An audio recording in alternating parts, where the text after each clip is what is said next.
In 1903, a woman named Elizabeth Maggie filed a patent for what she called the landlord's game. It featured a square board full of properties that players could purchase, and if you were unfortunate enough to land on someone else's property, you'd have to pay them a hefty rent. Oh, and there were also taxes to be paid and some railroads throughout the board. Sound familiar? Maggie's creation is usually framed in relation to a similar board game that hit shelves a few decades later, but that's a discussion for another time. Why the Landlord's game stands out, at least to me, is that it featured a pretty groundbreaking feature. If players didn't want to compete for capitalist wealth, they had the option to play with the single tax rules, later known as prosperity. In this game mode, players would work together to make sure even the player with the lowest wealth still was able to prosper. The Landlord's game was, in many historians' opinion, the first commercial cooperative board game. There were no individual winners or losers. The players worked together as a team. 120 years later, the world of board games has changed dramatically, moving far beyond the thrill of inhabiting the rich inner world of a thimble. It's developing a prosperous island nation, strategically mapping out railways at the turn of the century. It's whatever the hell's going on in Twilight Imperium. And in this brave new world of gaming, cooperative board games have become staples of the tabletop community. From Arkham Horror to Gloomhaven to Pandemic, game designers have taken the idea of working together to the next level. It's easy to understand the appeal of a group of friends triumphing together, but some of my favorite memories of cooperative gaming involve failing spectacularly. What is it about losing together that's still fun? What does that tell us about game design, community, and our own weird little brains? Hi, I'm Justin Dodd, and this is The History of Fun, an exploration of the origins of humans having a pretty good time. Today, we're looking at board games, specifically cooperative games. Games where players either all win or all lose.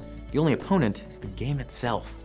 I'll be trying to figure out, with a little help from my buddy Matt Leacock, creator of the Pandemic game series, exactly why it is that losing together can be just as fun as winning alone. Let's get started.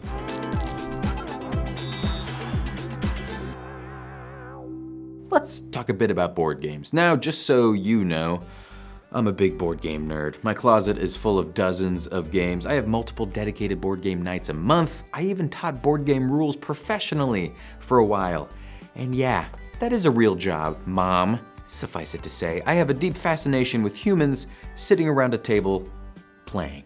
I've also dealt with depression my entire adult life, and I know two things are true. One, something as trivial as a standing game night isn't a substitute for therapy. And two, those game nights don't feel trivial to me. In fact, those nights spent with people I love, laughing and doing something that objectively does not matter, sometimes feel like the things that matter the most. Maybe asking why the things we love are worth loving is looking a gift horse in the mouth, which, by the way, is a weird phrase I just learned and now I want to be using it daily. But I wonder if there isn't something to gain from taking fun seriously, treating it not just like a distraction, but a meaningful part of being a human on this weird planet. And fun, especially fun involving a tabletop game, has been a part of human history since, well, seemingly the beginning. To recap as briefly as possible, dice have been discovered all over the world dating back at least 5,000 years. Wow! Some dice found from ancient Greece were made from sheep or goat knuckle bones. Neat!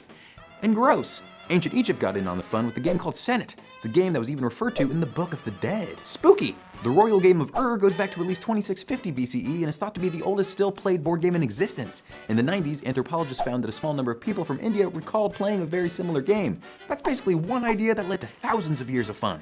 Backgammon's ancestors have been entertaining grandparents since at least 2000 BCE. A version called Ludus Duodecim Scriptorum was played during the time of the Roman Empire. The game stayed popular basically forever and had a resurgence in the 1960s thanks in part to a dude named Prince Alexis Obolensky, who is known as the father of modern backgammon. Thanks, Dad! A Viking game called Toffel traveled across the world along with the sea travelers, who did not wear horned helmets, by the way. You might notice this Toffel board kind of looks like a funky version of chess, and they are kind of related. But by about the year 1000, chess had spread throughout Europe and has been regarded as the best game of all time by pretentious intellectuals and AI programs ever since. I do not like chess, but I do respect it. Please don't get mad at me. A few centuries later, Parker Brothers was founded. They've released over 1,800 games, including Clue, Sorry, Risk, Trivial Pursuit, and of course, Monopoly. Sorry, Elizabeth Maggie. The Spiel des Jahres, which is basically the Oscars of board games, began in 1979. The games that have won Game of the Year have all gone on to gain massive commercial success. Hooray! Now, board games are a multi-billion-dollar industry with thousands of titles to choose from, and everyone lived happily ever after. But where do co-op games fall into this timeline? Obviously, we have hints of it back at the turn of the century with the Landlord's game, but after that, it took a while for the idea to really catch on. In the 1970s, a few family games were released that had a unique collaborative element to them, like a game called Choices, pretty on the nose there, which is described as a values-oriented moral dilemma game of discussion and evaluation. Fun. In the 80s and 90s, though, we finally saw some games that look and feel like modern cooperative board games. Arkham Horror, a game set in the Lovecraftian universe, was released in 1987. Players took on unique characters and worked together to protect the world from interdimensional beings. It's so good. In 2000, the Lord of the Rings board game was released, which many future game designers would directly cite as their influence. After that, the genre really blew up, with entries ranging from fantasy to sci-fi, mystery to action-adventure. I know to some of you, many modern board games are overwhelming and, well, downright intimidating. Rule manuals that are longer than some calculus textbooks, hundreds of tiny game pieces to keep track of, and elaborate stories that are hard to understand, let alone take part in. And this is a fair concern. I have learned to, and this is a phrase I just made up, read the room when I'm having a game night. If people are not looking to spend 4 hours battling Cthulhu, I probably won't suggest my personal favorite game, Eldritch Horror, and maybe I'll throw out a more casual game of collaboration instead. Let's use Hanabi as an example. In this card game, players are trying to collectively play a game of solitaire, essentially. The only problem is, you can't look at your own cards, so you have to discreetly clue your teammates into what cards they have and when they should play them. It's fun, it's simple, yet still falls under the cooperative game category simply by giving every player the same goal. That's what makes a game collaborative, and that's the real fun of it. I mean, at least in theory. You know what? Maybe we should ask someone who's actually made one. I'm Matt Leacock. I'm a board game designer, and I'm best known for the Pandemic board game. Matt is being humble. He's designed several of the most popular and influential games of the last 20 years. Pandemic, including its sequels and expansions, and not even to mention the Pandemic Legacy series, which is highly regarded amongst the tabletop community, is probably his most well-known work, but he also designed Forbidden Island and Forbidden Desert, two very popular cooperative games. And he's working on a new cooperative game right now called Daybreak, which is about the collective effort to fight climate change. This guy, he's the real deal. How long have you been designing games? Recreationally, I've been designing games since I was a little kid. I've got early sketches from when I was, I don't know, like 8 years old or something like that. But then I started as a hobby in high school, and I self-published my first game in 2000. And then the first one that I actually got published was Pandemic, and that was in 2008. You are probably, most well known for making cooperative games. What is the process of making a cooperative game versus making like a competitive game? I find it easier than competitive games because I can, basically I'm trying to come up with a cardboard opponent, something that the players all have to fight against. And I can be the proxy for the player pretty easily, where if you think of trying to play test a competitive game like chess, you have to take on the role of opponent A and then opponent B. Whereas in a cooperative game, I just have to kind of I guess the challenge there is trying to figure out how to generate an interesting opponent using only a deck of cards. But that's the part I really enjoy. What do you think makes somebody enjoy a cooperative game maybe more than, one where there's only one winner? Well, first of all, I think there's a lot in common between the two. I mean, you're trying to work out a solution against an adversary, whether it's another person or, like I said, a cardboard opponent. They have that in common. I think with co-op games, you get a little bit more camaraderie. You all get to kind of work together to overcome something. And that may unlock a lot more different kinds of fun where, you get a lot of collaborative problem solving, creativity happening, social bonding. You get to exercise lots of communication skills. Right. Things that you wouldn't necessarily get if you're, I'll use the chess example again, where you're just staring at the board and you're absolutely silent. And then you make a move and it's the other person's turn. It has a very different feel, and I think unlocks different pleasure centers in other people's brains. Matt brings up an interesting function of cooperative games. They force you to practice some pretty important human skills, and this type of social collaboration has many benefits.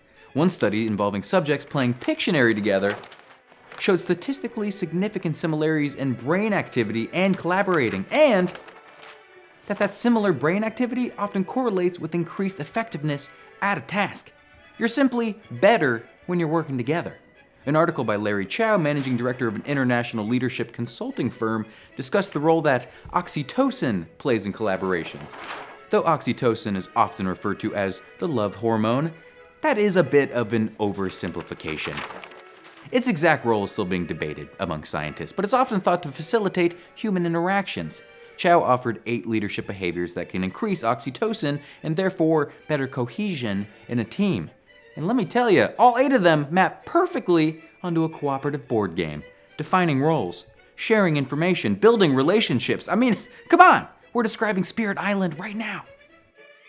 The idea of gameplay honing our communication skills and educating us goes back to some of the first commercial cooperative games, which were often explicitly designed as learning tools for children. The Landlord's game was designed by Elizabeth Magie to teach players about Georgism, aka the economic ideology that land should be taxed. Community from the early 70s is advertised as a means to provoke discussion of important questions such as, are we our brother and sister's keeper? Community gets a little preachy for me, but it is considered one of the very first cooperative games of the modern era. Heck, the company who designed Community, Family Pastimes, even claims the trademark for the phrase cooperative game. This practice of treating co-op games as educational tools is still prevalent today. In Pandemic, you work as part of a team to combat 4 dangerous diseases. Each person fills a different role as you try to cure the diseases before time runs out. Matt told me about a case in which Pandemic is being used for something other than a Saturday game night. There's a medical school in the UK that was using it to teach doctors and surgical teams how to actually work together more effectively. They actually had people with a clipboard rating how they work together. They'd play the game and then they would give feedback and they'd play again and with that feedback to see if they could improve. So it can be interesting for that as well. Okay, so co-op games are effective ways to practice important social skills. Great. But that doesn't necessarily sound like the most fun. So why are they so popular? What is fun about playing a game with your friends, especially one where everyone might lose? A 2006 study by game scholars Jose P. Zagal, Jochen Rick, and Idris Shi sought to identify just that. Collaborative Games, Lessons Learned from Board Games, published in the journal Simulation and Gaming, looked at a number of collaborative games, primarily the Lord of the Rings board game I mentioned earlier. One of the key features of effective collaborative game design the authors identified is the tension between what they called perceived individual utility and team utility. Basically, players should be unsure on some level of whether to act selfishly or for the greater good of the team. Some games do this by giving individuals unique and secret personal goals. That tension isn't worked into every single collaborative game, but given Tolkien's book, it certainly made sense for the Lord of the Rings games. The authors also honed in on the importance of the game's difficulty. Quoting Lord of the Rings designer Reiner Knizia, the players realize after the first few turns that they get hit so quickly with so many bad things that if they want to just go off by themselves, they have no hope. And unlike competitive games, difficulty and variability aren't provided by an ever-changing slate of opponents. Since you're always playing against the game itself, it's incumbent on creators to work mutability into the game design. At the start of a game of Pandemic, for example, players can simply add more or less of a certain class of card to make things novel and ratchet the difficulty up or down. Matt has some pretty well-defined thoughts on the subject of game difficulty. Well, I think it all comes down to the challenge. I really don't like it when the players win the first time, because then the implication is like, oh, okay, we solved that, we can put it on the shelf. If the players do lose, I want them to feel like, oh, okay, I see what we could do better next time, and a win is within reach. And if only we had done that, clearly next time we'll try that. And it's sort of like being able to reach for that next rung on the ladder for the players to pull themselves closer to victory. Challenge, variation, decision-making, individualism. Okay, sounds like that study's takeaways are legit. Thanks, Matt. That's my pleasure. There's that word again, pleasure. When I get together with my friends, we might very well be climbing rungs of a collaborative ladder, but why is that actually enjoyable? What is fun at its most basic level? Do you know what your earliest memory of fun was? Plumbing the depths of my childhood then. I mean, I have vague flashbulb memories of like running around when I was maybe 4, finding little candies in piles of wood chips. I feel like I'm in a psychoanalyst's office. I'm sure a therapist would have a field day trying to... The butterscotch is represented. I guess also another question is just like, what does fun look like to you? For me, a lot of it is like an aha, or the formulation of a clever plan, or seeing the way through a difficult problem. So that's why I'm attracted, I think, a lot to these cooperative games, because they generate these problems that you can solve. But I also really enjoy coming up with creative solutions and experimentation. I think that's also why I enjoy designing games, because I design the game and I put it in front of players and see, does this work? So I tend to like games that also model that sort of creativity, experimentation, feedback loop. And that aha kind of fun Matt describes is not unique to him. Research has shown that solving puzzles and figuring out patterns is a pretty satisfying experience for our brains. I mean, they'd literally get dopamine rushes from having that metaphorical light bulb go off. One study from the Meduni Vienna Center for Medical Physics and Biomedical Engineering put it like this. Apart from activation of areas of alertness, language, processing, and memory, our research results showed sudden and significantly greater activation of the nucleus accumbens when the solving of a puzzle is accompanied by an aha moment, and hence a moment of intense joy and relief. I mean, that's just science, baby. Oh, and a dinosaur for some reason. And luckily, we have so many cool options to achieve this kind of fun, to unlock those aha moments. Many have said that we're living through the modern golden age of board games thanks to the absolute boom in the multi-billion-dollar board game industry. Even resources like Kickstarter have allowed independent creators to distribute their games, lowering the barriers to entry for aspiring designers. I mean, Cards Against Humanity was a Kickstarter game, and it is, unfortunately, one of the most popular party games of all time, as was Gloomhaven, a cooperative game that is currently ranked #1 game on BoardGameGeek.com, which is essentially the IMDb of board games. That's right, the current best game of all time is a cooperative game. Players now have hundreds, even thousands of choices of games to play, and it's becoming easier than ever to find a game that everyone will love and can engage in. Games that can tickle the satisfying neurons in your brain, help you achieve that perfect flow state. But when I think about what makes cooperative play so special, my mind is drawn to a pandemic that Matt Leacock did not design. In 2020, the fun, easy world of board gaming with your friends got a lot harder. Suddenly, we couldn't spend time with people in our community, especially not just to sit around a table and throw dice and flip some cards. Many people, like Matt and myself, suddenly weren't able to meet up with our friends to play a game like we've done basically every week for decades. It is hardly the biggest tragedy of the last few years, but this alienation and time away from one of our favorite hobbies really made me think about the parts of playing board games that matter the most to me. Is it winning? Is it mastering a challenging skill?